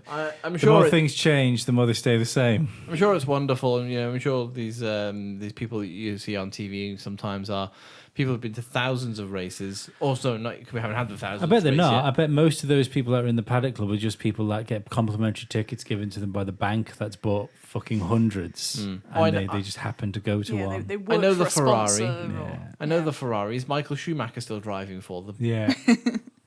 We're only being jealous because we don't get to go. Pretty yeah, a little much. bit. A little bit. No, I just think No, a little bit. no. Yeah, but you'd Quite a like to lot. go. You'd like to go to experience the Grand Prix. I do. I think there's nothing. There's nothing more insulting to fans that are fucking desperate to go and can't scratch all their fucking money to the year to go to one race, which they're overcharged to go for, to sit on a fucking hill millions of miles away from the fucking circuit. Yeah, where they have to look through a fucking fence. Which is what most people will probably have to do. But Nick's been lucky enough to win 4. Oh yeah. Paddock Well, passes it's like at least that, we which know is at least amazing. 4 people in the Paddock Club Are gonna be want to genuine there. fans. They're Yeah, going to yeah. actually enjoy it. Yeah. So well done, Nick. That's I awesome. mean, realistically, if he hasn't got 3 friends, No, he does. He could definitely has. He 3 could friends. just take one of us, and I'm going to put myself forward as being the most fun. That's very selfless of you. I'm gonna put myself forward as the one who said that I didn't say anything about the computer. I just said Dan might turn up. And I'm going to put myself forward as the one who edits this podcast, so neither of you two said anything. Sean? There's no point, is there, if he's going to edit it anyway? You make a fair point. I'm just about to start my social media campaign for justice. Shall we total shunt? I think we probably should. First Alex Jones, silence, then me. This one's by Trying to work What out a which terrible day. yeah, I'm just trying to work out which one's more believable. this was sent in by Fraser Bird. Hi, Fraser. Hello, Fraser. We've heard You from can Fraser tell before. his name's unique because he's managed to get his real name as his Twitter name. I've got that because I have an awkward Not just Celtic that, but name. not just that, but he's clearly named after a Beatles song. I was just going to say that. So do you reckon things like having your own name as your Twitter name, it's like the new Google whack? There's old school Oh, for you. There's Google old school. whacking, yeah. There's a comedy show. That's good. I made my racing debut Oh god. in 1990. Okay. Michael Schumacher did that. I hope he cleaned up afterwards. Oh, he did pretty much. I am bilingual, speaking both English and Japanese. Probably not Michael Schumacher then. Jensen Button would be bilingual, speaking English and Japanese. If he'd have made his racing debut in 1990, that would have made Jensen Button 10. Ooh, karting. Yeah, that's a bit old to start karting. Yeah, true. You'd been driving for Red Bull by then. Yeah, I think it goes nappies, big boy pants, 125cc. I went on a hiatus from racing in 2004. I have not returned since. I'd That's like a bit more guess. than a hiatus, really, isn't it? That's so. I will add that I expect this man to race again. Oh, so it is Jensen Button then. He's been slightly more active since 2004, though. Who retired in 2004, or who Hiatus. stopped, hiated in 2004? From Formula One, maybe Takuma Sato. I know he was around He's a bit later raced than that, wasn't since, he? though. I was going to say Wasn't he's been racing over the last couple of years. Yeah, but from Formula One, I'm thinking. But I think he's definitely raced more recently. he doesn't than- even speak English. What am I talking about? He speaks all right English. No, I'm sure. not anymore. Does he speak American instead? No. He does actually now speak very very good English, better than what I does. But he's I'm good at the pronunciation. he didn't during Formula One times though. During Formula One times, his English was not good. No. Bad England. Bad with the Englandings. You're getting remarkably close to a really terrible John Waits album. Bad English. Debut in 1990, went on hiatus in 2004. I'm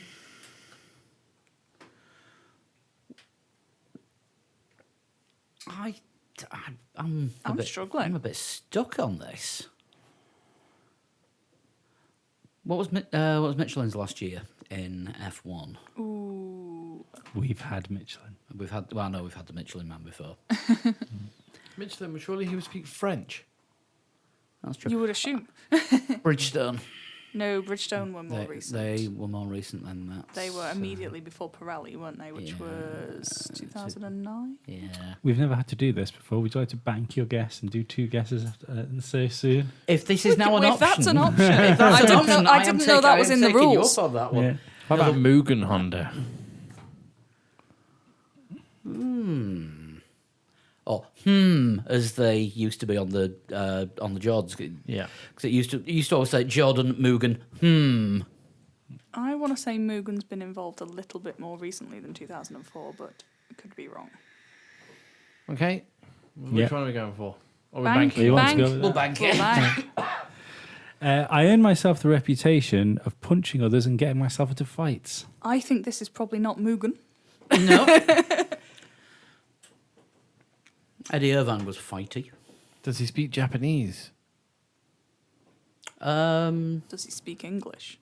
I think his wife was one of his wives has been Japanese. One of his Do you know what? Eddie Irvine would be a good shout because he did start roughly around. He'd be about the right kind of age, wouldn't he? Yeah. Should we throw that in as our first guess? No, because we got to get another guess in two more Is it clues two time. guesses at once now? He didn't really throw punches as such. I think after one of his first races, Ayrton Senna threw a punch at him, and his side of the story is Senna didn't actually make contact, but in me throwing myself out of the way of his punch, I fell backwards over a table. No, I think he carried himself off track like he did on track, elbows and fists out. But we'll carry on. We'll carry on. I've had a very successful career away from racing in an entirely different occupation. Property development, Eddie Irvine. He's bought large areas of land around Strangford Lock and developed them. Interesting. I think you're going to need extra help with this, so I'm going to say the entirely different occupation was combat sports. Oh, this rings a bell. Combat sports. Not Eddie Irvine, probably. Probably not Eddie Irvine. This Ken rings a bell, but I Shamrock. can't remember whom. think we've got another clue before we have to do a double guess. I usually sport a red helmet.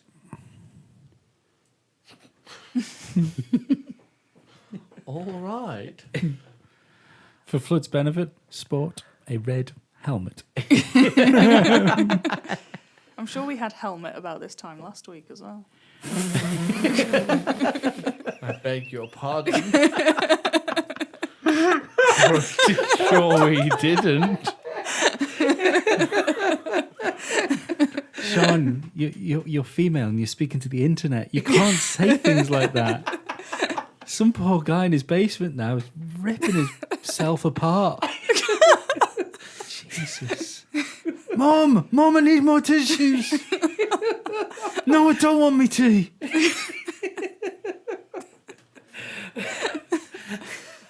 Right. What was the question?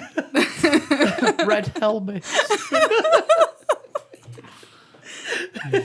Right. Yeah. Oh, are we not guessing now? Oh, I do we don't do- know. I think I've we're gonna lost do- count. We've got to do two guesses now, Yes, you haven't got to we? do two Right. guesses. Japanese language and red helmet, Japanese driver. You would assume, Right, yeah. because that's their colour scheme of their flag. So, Right, Japanese drivers from... I think Kazuki Nakajima was more recent than 2004. Yes. Tora Takagi, he started in... God, about 98 in Formula One.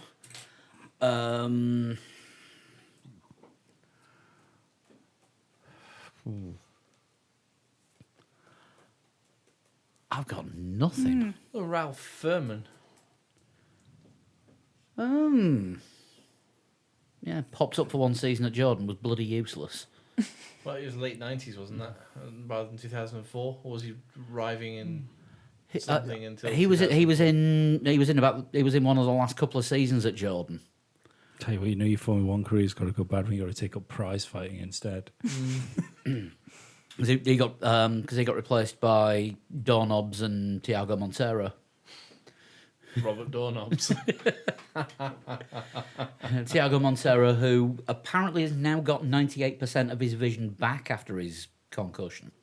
The fact- 'cause Yeah, he had a weird crash, didn't he? Yeah, the amount of G-force in the crash that he had in World Touring cars Yeah. actually popped both eyeballs out. No. Ouch. I'm going to drag you back to a total shunt because I think you're going to need the time. Okay. Right. Right. I don't spend long. I think about it, and if I can't think about it, I give up. Yeah. Is this answer? This given? is where we're meant to be doing two guesses. Yeah, can we Is bank? there an option for another bank? No. No. I don't know the T's and C's, you see. No, I don't- I've never read neither it. do we. Mix it up as we go along. If you give me one guess, you can bank. We can. Okay. Can we say Ralph Furman and bank another? Yes, that sounds good. So we're banking our red helmet. The vehicles I've raced in my career were very technologically advanced and quite dangerous. Well, that could be Is that not the whole point of F1? anything. Doesn't have to be F1. It could be anyone Well, from no. motorsport. This is true. So yeah, Stunned silence. yeah, just filling to try and create ambience. I think we're ready for the next clue. I live on an island and I enjoy solitude away from the racetrack. Oh, this is going to be something like bloody Speed Racer or something like that, isn't it? Oh, it's going to be a video game character. Oh hell.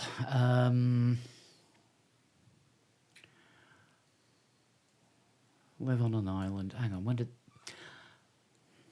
the first Mario Kart come out? But what character's been dropped since 2000? Hang on, 2004 would be Mario Kart Double Dash for the GameCube. So it's probably a character that's been in that and then didn't turn up on the Wii version and any subsequent one to that. Or what other video games haven't appeared since then? I think we're going for a video game character with Okay. with Japanese. Well, Solitude. There's been another game where that character's done things with a fighting game, and there's been all kinds of crossovers involving fighting games. interesting. So I think we are going for a video game character. I've always carried a gun. I've never used it.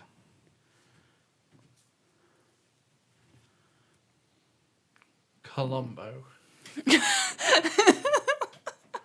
Would Columbo be able to race those? Doesn't he have a glass eye? Now that's the thing. That's the thing. The actor that played him had a glass eye, but they never actually said whether the character had a glass eye or not. Act like you've got two eyes. I'm not even going to act like I'm interested.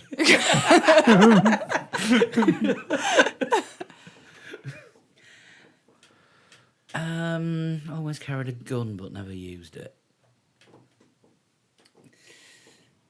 I'm still veering more towards some kind of video game character. There is a lot of logic in the video game character argument. I can see where you're coming from with that. Yeah. Desperate Dan.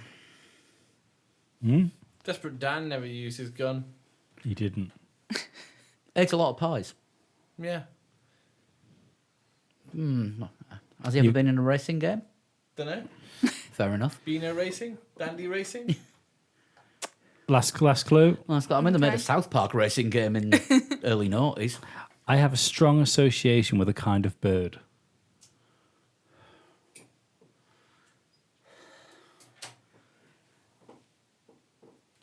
I'm out. Yeah, I'm not really I- inspired. Fire the bird, I reckon, could well be some kind of phoenix. They seem to like phoenixes in Japanese video games. Oh god, I've got nothing. I'm having a complete brain fart. I think I'm in the right area. You have a spaffer. Can we have the spaffer, please? I have fought the likes of Pikachu, Mario, and Samus. I don't know what Samus is, and I've literally never got know into Metroid? Pokemon. No, The woman in Metroid. I Right. don't know what that is. So it's someone from a game that's been involved in crossovers involving racing. Are you Speed Racer? I'm not a speed racer. What are you? I'm Captain Falcon. Who? Yeah, I have no idea F-Zero's what that Captain is. Falcon. Ah, I got close. F-Zero, one of my favourite racing games of all time. That's why you hope it'll race again, because there'll be another one. Oh, there will be. I just hope it's going to be on the Switch. And soon. Yeah, never played it, so I got as close as I could with GameCube. I think you got quite close. I'd be You're in the very right interested area. to know if any of our listeners got that. Yeah, drop us a line and let us know if you want to do that. Tweet us at 3 Legs 4 Wheels, or go to facebook.com/3 Legs 4 Wheels and leave a message there. Because I think I'd have got it. We're gonna have to turn the tables and do a total shunt on you again sometime soon. Oh no, I'm rubbish at Formula One ones because I'm terrible at things, but I'm pretty good with video games. If you're old school and want to send us an email, it's 3legs4wheels@gmail.com, and tweet us individually at. Flood21. At Sean Cowper. At a Total Shunt, which is also where you send your Total Shunts to. That's a good call. And at Pablo100, and if you want to get hold of Dan, it's at Dan Dankleton. Send a plain unmarked tweet At 3 minutes past midnight. that will self-destruct in 5 seconds. Just a quick reminder about Formula Lee. It's Belgium in the wet in a Haas, and you have until Monday the 27th, 7 o'clock UK, 2 o'clock Eastern to get it into us, which is the Monday after the race, and it's a bank holiday that Monday, so you've got plenty of time to do it during that day. Because all being well, everybody will be off work. Mm-hmm. Maybe. Unless you're living in a country though that Monday is not a public holiday. That is true. Which, if you're not, we'll think of you while we're all having a lie-in. Yeah. Those that get to. That's about everything for this week, isn't it? We need to do Formula Lee for Belgium. Huh? Have we done Formula Lee for Belgium? I've just said.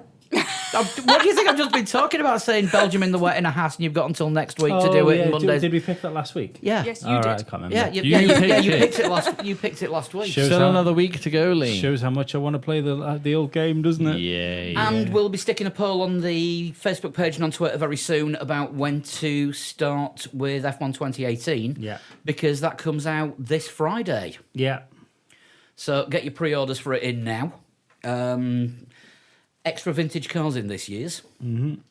Although The Brawn. the Brawn is in there. Yeah. That makes Lee very happy forever then. Winter series is going to be really good, isn't it? Gonna be Well, it's going to be the Brawn every Championship, week at a yeah. variety of Brawn tracks. series. Yeah. It'll be like all your Christmases have come Formula at once. Brawn. It'll be like Formula Brawn. like all of Lee's come up. But anyway, yeah, we'll be back next week. Sean, thank you for joining us for the last 3 weeks. You are Yes. welcome. While Dan's been on a mission, I'm sure you'll be back again before much I'm longer, sure I'll and venture back at some point. you'll be doing a race preview for this weekend. Yes, probably do that Thursday. And we'll be back with the live blog for the Belgian Grand Prix on Sunday Sunday. afternoon. So until then, we will see you next week. We will indeed. Cheers. Bye. Bye.